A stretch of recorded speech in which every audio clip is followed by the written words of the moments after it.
Hi everyone, today we're doing some chile rellenos. First thing you need to go out and buy a chile pasilla. These you get at the local market. We have a Vallarta in town and they had a great sale. They had 2 pounds for $1, something like that. Maybe it was 6 chiles for $1 or something like that, but we got a whole bunch. Now we're gonna go ahead and make some chile rellenos. I know a lot of people out there like chile rellenos. Whenever anybody invites you to have a chile relleno, you better say yes, because it is a laborious process, as you'll see in this video.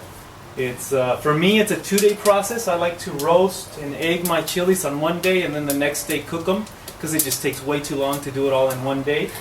But for some people, you know, they have a little more patience than I do, and they can get it all done, and maybe they have some shortcuts that I'm not aware of.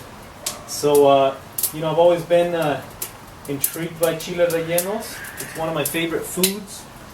It's extremely delicious, but man, are they hard to make. So what I'm doing right now is I'm roasting the chiles.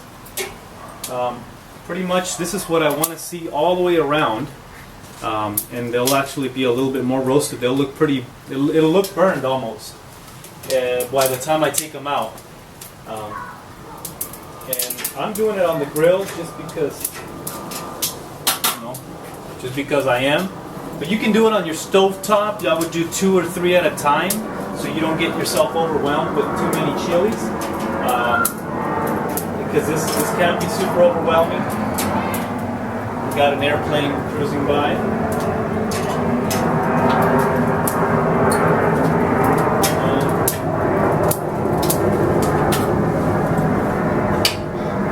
As soon as it's gone. So what you're looking in your chiles, you want them to be as smooth as possible. If you have a lot of deep divots inside of them, they're not going to toast that easy. It's going to be really hard to get the skin out of the middle part. You don't have to get the skin off 100%, but the more the better. You know, I'm kind of picky about that, and I'll show you some tricks on how to get that done a lot easier. This is what you want to see on most of your chilies. Something like that. That looks beautiful. All right, we're going to do all 4 sides like that, and just keep on turning them. You want to be careful not to damage them too much. As they get cooked, they start getting very frail. So you just got to be careful with that. Let me turn sideways here, it'll probably be better. There we go. That way I don't feel like I'm giving you guys my back. This video I'm making for a friend, and I think everybody's going to benefit from this. Hopefully you guys really enjoy it. A friend of my wife's. She works with her and she loves Mexican food. Carrie, this is for you, Carrie. And we're going to show her how to make some chile rellenos. So here I am totally toasting the chilies. I'm going to bring the camera over so you guys can see how they look. Alright, come on over. And this is what I'm looking at. That's pretty much what you want to see. I don't want to get too crazy, so I'm going to go ahead and put this back. But it's pretty much what you want to see.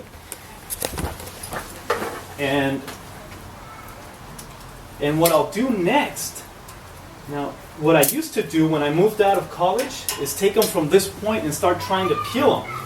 But it is impossible.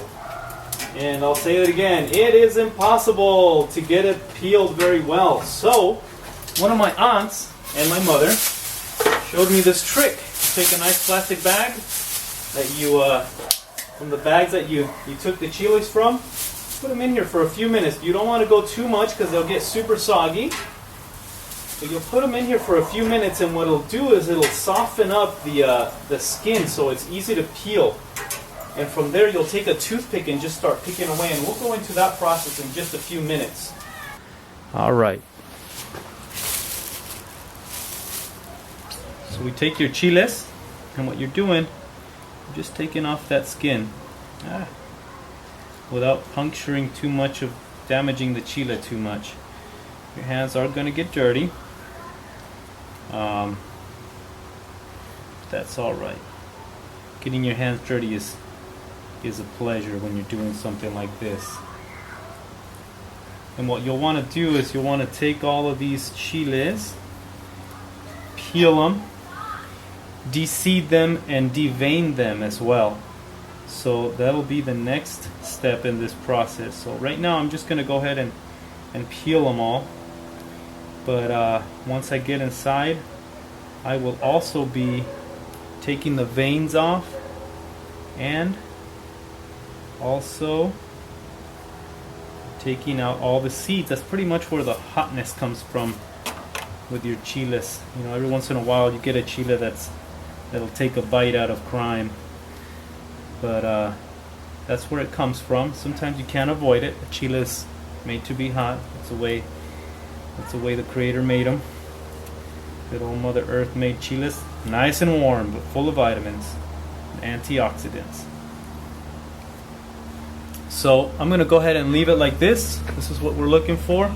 A nice chile with a peeled side. Alright, I'm going to go ahead and do the rest of them.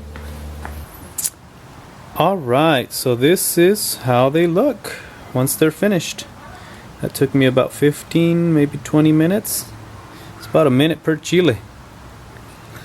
I was just thinking about as I was peeling, I've heard of other processes. One of the processes involves frying them, slightly frying them, so that the skin will come off easily as well. I haven't personally tried that process. I wouldn't discourage anyone from doing it, but I'm one of those purists that like to do things, you know, the old-fashioned way. Well, in certain things, because believe me, I'll take shortcuts when I can, if I can, and it won't influence the taste that much. But that's it. That's how the chiles look. I'm going to go ahead and de-seed them next and stuff them with cheese. Put some egg on them and get them ready for tomorrow. Okay, so for the next section, we're going to go ahead and de-seed and de-stem these chiles. Not de-stem them, devein them. I'm going to go ahead and put these gloves on just because I have two young girls. I don't want to have chili on their eyes or their nose or anything that I might be helping when we're going to bed tonight. But if your hands we're going to get spicy, this is the moment. So if you're delicate or you have any allergies to that, this is when you want to put these guys on. I normally wouldn't do it. So I'm going to take my paring knife. You can take any type of knife that you're comfortable with using. This is what I like to use for this. What I'll do is, you can hear my daughter crying. She's having a hard time today. I'm going to cut right down almost to the bottom. So about, I don't know, a quarter of an inch all the way down. And you'll see that we have these seeds inside and some of the veins. And I'll just take them with my fingers. Take them with my fingers, and I'll grab 3 of my fingers and I'll grab onto the base of this. Actually, I'm going to use all 4 of these, so everything except for my pinky. I'm just going to rip this guy out of here. And I like to have a plastic bag right nearby me so I don't make a huge mess. And that's how you take the chilies off. If the split goes all the way down, don't worry about it. It's not a big deal. You're going to end up stitching it back together with the cheese. Anyways, it'll look like this when you're done. But here is how the chili looks. You don't have to get 100% of the seeds out, but you know, for the picky ones out there like me, you might want to. Go ahead and take a plate out of here and start placing the finished chiles on that plate. Alright, and I'll go through and I'll do that to all of them. Just do a couple more so you can see the speed at which it's done, kind of what I'm doing.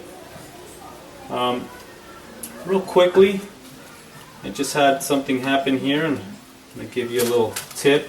So the veins on these chilies, they run right down the side. There's 2 big major veins coming down the inside of the chili. Sometimes when you pull one of the veins, it'll rip the chili. So what you want to do is pull, like I just did that to here, so I managed to pull all the way down to the end. What you want to do is kind of pull, put your finger here, and then rip it at this point. So you're going to have a little bit of vein, but that's fine. It won't influence your spiciness that much. What you don't want is to have something like this, because then it's a little bit more stitching at the end, which is still fine, but you know, it's more work.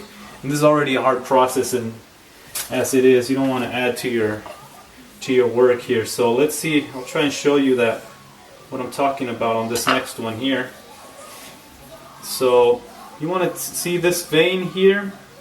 I don't know if you're able to see, but there's a vein that runs right down, right through here. So what I'm going to do is stick my finger right there and just grab it and pull it upwards instead of pulling down. And you'll do the same on this one. I think there's 3 on here. So there's another one back there. Do the same. Put my finger, pull down. Do the same here. Grab the finger and pull down. And then you've got your veins down at the ball there. Sorry if I'm not doing this right, but you'll get the vein there at the bottom, and then you just pull out the rest. Alright, so I'm done taking the seeds off. Pretty much you just got some empty chiles. And next I am going to stuff them. What I'm going to use is cotija.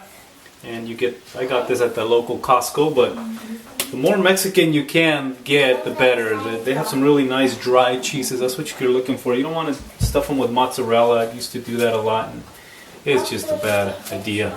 So I would go with like a chile cotija. That's a good chile cotija. Excuse me, a queso cotija. That's a good choice for this part of the process. And for this part of the process, you're going to need the cheese and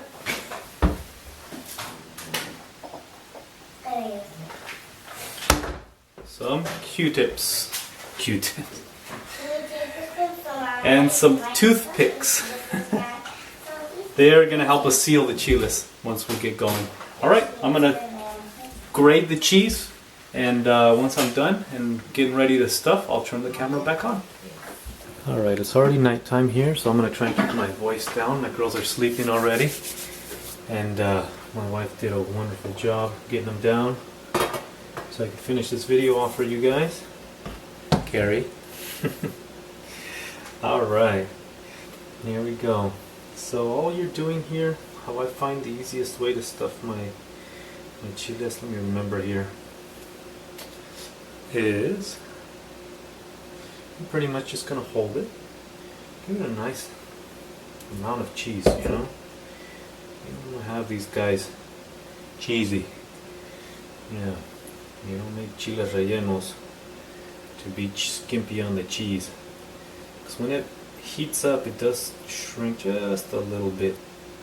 So what you want to do is get it in there, and you're going to fold this underneath and the other lip over. And on the hardest ones are going to be obviously the ones that the front was split up or something happened to the front. That's going to be your tough ones. You kind of want to just overlap it completely and just go with that, you know. But other than that, this is what it's going to look like. You're going to grab your toothpick here and come on, focus. Oh well. You'll grab this toothpick, you'll stick it in, grab the bottom side of it and bring it up, and you might want to put it right back in if you have enough toothpick. And you're not looking for a perfect perfect closure, but you do want good closure for sure. And I'll just keep doing this until we finish with all the other ones. I'll do a few on camera so you can see from far away. Not so close up. I just noticed my close-up is not working very well on this camera. This is my first YouTube video on this, so it should be fun. So I like to stuff the bottom quite a bit. There you go. And then on the top you just kind of add a little bit, but I like to push it down a little bit on the bottom, since the bottom has a nice thick base. And believe me, People are gonna love the fact that you stuffed them with a good amount of cheese in there, especially the cotija cheese. You don't want to use mozzarella again, because mozzarella gets very, very stringy and it's just slimy. It's just a big ball of slime, and this holds a lot of consistency. This cotija cheese holds a very, very good consistency. So I wouldn't use anything else but cotija cheese, unless you have a relative that brought some chile, some cheese from Mexico for you, or a friend, and you know you have some good fresh Mexican cheese. You know, other than that, I would just stick with cotija style cheese. But if you have, like, you know, adobado or something special that came from your hometown or somebody's hometown out there, you know, go ahead, by all means, use that one. Something else here. One time I did this process a couple days before, and before I was going to cook them, and I left the chilies outside, not in the refrigerator. So it took me, you know, a good hour or so to cook them, and then take the skin off, and then to stuff them, 2 hours, 3 hours, whatever it takes. And then I go and I leave it on the countertop thinking, oh, you know, I'm going to go ahead and try and stuff them tomorrow. Well, tomorrow came, I didn't get the chance, and I thought, oh, we'll be fine. And it was a nice warm summer day, and I kid you not, by the time that I got to the chilies in that afternoon, they were already smelling really bad. You know, this is milk product, and you don't want to mess with that. So when you finish, if you're gonna do this and then hold off for the next day, number one, the first thing you want to do, make sure that you have paper towel on the bottom so it's taking in a lot of the moisture. Otherwise they're gonna go bad on even in the refrigerator. Number two is put them in the refrigerator.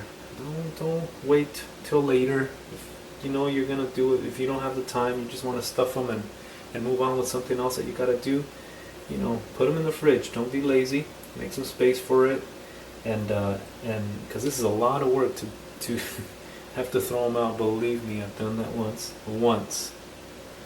I'm gonna take this part here into the garage. My girls are sleeping right now, so I'm not gonna show that part in the video. But all I'm gonna do is get these guys in here, beat them to a nice fluffy consistency, and I'll show you that. And then just start flouring these guys, and then actually I just thought of something. Why don't I flour all of them at once right now, and then I'll just have to egg them. That's what I'll do now. But yeah, so you're just gonna roll them, get some flour on here so the egg will stick. Let me get these eggs out of the way here, and I'll just place them here. Once you start the egg process, you want to remember to keep one hand, you know, dirty and one hand clean. I guess one hand is your egg hand, even in this process, but it's not that critical now. But you'll be touching other utensils and things, so you might want to keep one hand, you know, free of egg, and the other hand not. So here you just want to get a nice even coverage with your flour. It's not super critical, but yeah, you do want to get a nice even coverage. Okay, I'm all battered up here, and I'm about to go do the eggs. I'll see you guys in a minute, and we'll continue the process. Alright, this is how my egg turned out. And I don't know if you can tell, but it's really like fluffy, and that's kind of what you want to try and get. So I'm going to go ahead and continue my process here. Alright, this is how they're looking, and they are ready to put in somewhere. So I'm gonna go ahead and do one here on the spot.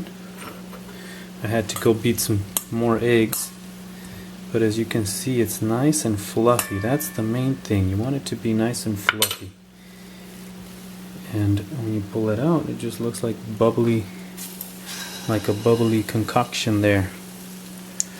We'll put another one over here.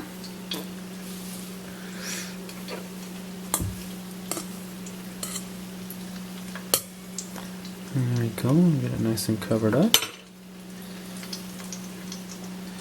And I'll clean up in a minute. Alright. And that's what they do. Alright, these are the last two that I'll be doing. You can see the flip there. And again, this one I'm not going to flip all the way around. Some of them you want to flip all the way around. You'll tell which one. Some of them you just want to flip one, a third of the way, and then the other third of the way. And when you've got that flippy egg, you'll get that real nice lift on the sides, where the egg is coming out too. And as you can see, quite a bit here going on. Thank you for joining me on this wonderful little excursion. Carrie, I hope you enjoy your little how-to Chile Rellenos. The next step is going to be making the sauce or whatever that we're going to cook these in. But I think I might take that little part at my mom's house. So it's not over. It's not even over. It's definitely a labor of love. Chile Rellenos. Yeah. Hi. Welcome back. We're going to finish it off, but we are at my mother's house today. We're going to do her birthday dinner. We've got our chiles here. They look a little dehydrated. They'll get nice and hydrated once we put them in the water. So what I'm doing now is I'm heating up some water here, and I'm going to show you just what's going to go inside the caldo, or the soup. We got some carrots. You can count them, 1, 2, 3, 4, 5. 2 squashes, and we've got chayote. You can also put potato in there. Potato works really well. I'm a little partial to not having it in there. And on this nice little blender, we have 4 tomatoes, some garlic, and a little bit of onion. And we're gonna put in about that much salt. And it's pretty much to taste. Once you blend it, you'll taste it and see how that goes. So I'm gonna push pause while I blend this, and we'll get right back. And these will all be cut up and ready to put into the caldo. Hi, we're back again. So everything's nice and cut up. Again, this is chayote. You'll find it in most of your markets. I don't know if it's Mexican or not, but I know we use it a lot in Mexican food. I'm gonna go ahead and just put everything in the water, and whoa, I should have done this. Oops, there goes one I have to wash. Here, let's do it this way. That'd be a little quicker. I'm running out of space on my card, and I didn't bring any extras. So again, I'm just using squash, chayote, and carrots. And I'm gonna do a little quick mix on this. Let's taste it quickly. Nice. So I'm gonna be tasting it for salt. It needs a little bit more still. So what I'm going to do here is I'm going to let the vegetables boil and get almost fully cooked. Once they're fully cooked, not fully cooked, almost fully cooked, you want to be about 10 minutes or less. You'll add the chiles in there so they don't fall apart in the caldo, but you do want the cheese to melt in the middle. And then you're ready to eat. Alright, enjoy, and thank you for coming to our show.